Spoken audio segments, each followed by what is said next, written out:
na naman yung bago. Bago kong i-share sa inyo.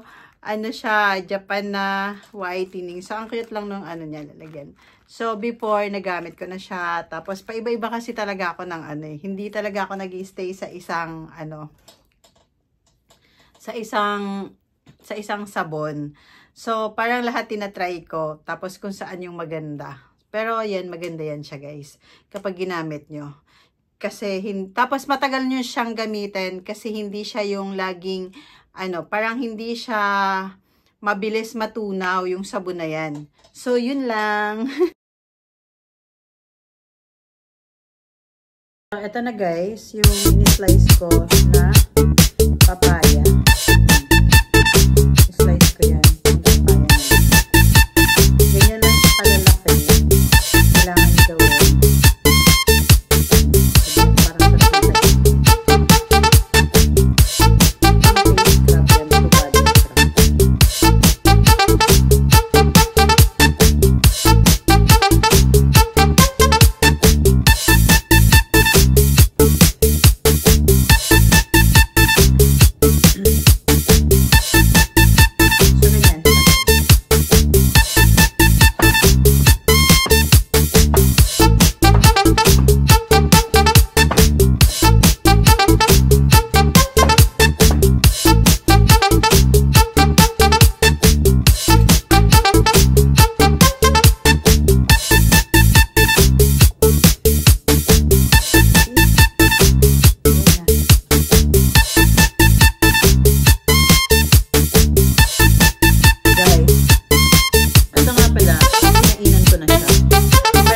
Gagawin ko to ng face scrub. So, ito yung natira.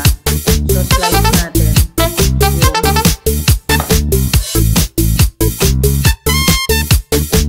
guys, lalagyan natin ng sugar.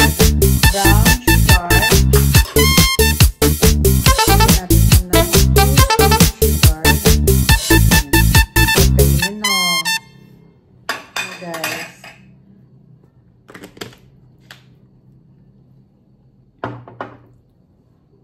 Guys, so eto na yung ginawa kong papaya. Ang dami, 'di ba? Ang papaya, ginawa ko siya. Ito yung parang leftover ko sa papaya na meron siyang balat, ganyan. Tapos, gagawin ko siya ng face scrub saka body scrub. So, ang ginawa ko, hindi ko siya pwedeng i-blend kasi kapag binblend ko, sobra na siyang, ay yung, alam mo yung malili, sobrang ano na siya, masyado siyang nadudurog na. So, kapag maggagawa kayo ng DIY face scrub, so ganito lang gagawin nyo. Actually guys, maganda talaga to sa skin. Promise, kasi ginagawa ko to before. So, ganun lang gagawin nyo. Parang kakainin nyo, no? Hindi naman. So, eto guys, gawin nyo talaga to. Tapos, sample ko sa inyo. Ganyan.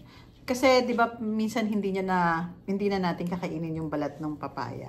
So, nakaka-whitening to. Tandaan nyo guys, maganda to kapag gagamitin nyo sa face nyo. So, meron akong powder. Lalagay na natin. So, sample ko to sa inyo. Ganito lang naman ang gagawin natin. So, pwede nyo tong, pag hindi nyo naubos to, para sarap kainin. Pag hindi nyo to naubos na pang face scrub, saka body scrub, itlagay nyo lang sa refrigerator. Lagay nyo lang. So, ganito lang naman ang paglagay nito. Yung face scrub nyo, ganyan. Di ba? So, madudurog siya. Tapos, para at least, nawawala yung, ano nyo, mga dry skin nyo. Mawawala yan. Kaya, ayan.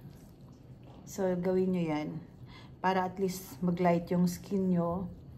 Tapos, mawala yung mga, alam mo yung mga wrinkles nyo, ganyan. So, maganda.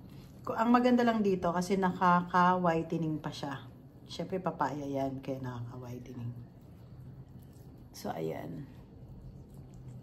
Diba? Diba? Ganun ang gagawin mo para at least hindi siya, ano. Ganun yung ginagawa ko, guys. Para at least hindi siya, ano, masyadong ano yung skin mo.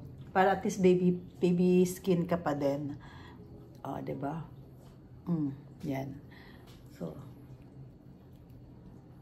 ayan.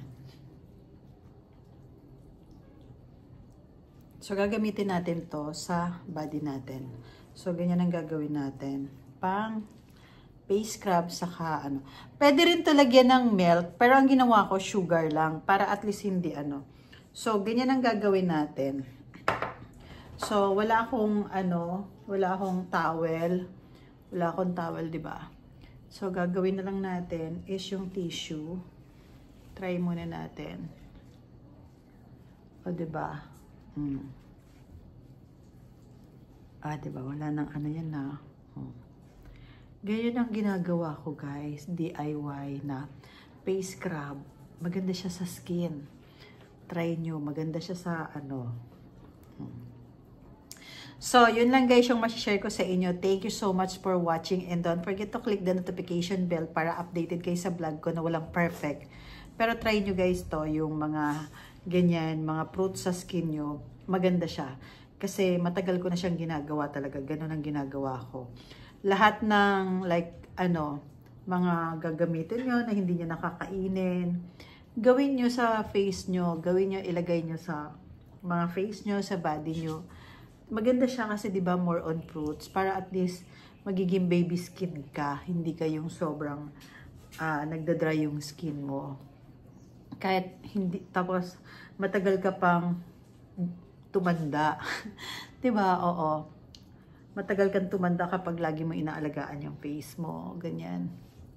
'Di ba? Oh, 'di ba? Oh, san ka pa? Maganda siya tapos ibabad mo muna. I-ano mo muna ng more 1 minute or 2 minutes. Leave mo muna ng 2 minutes, mga ganyan.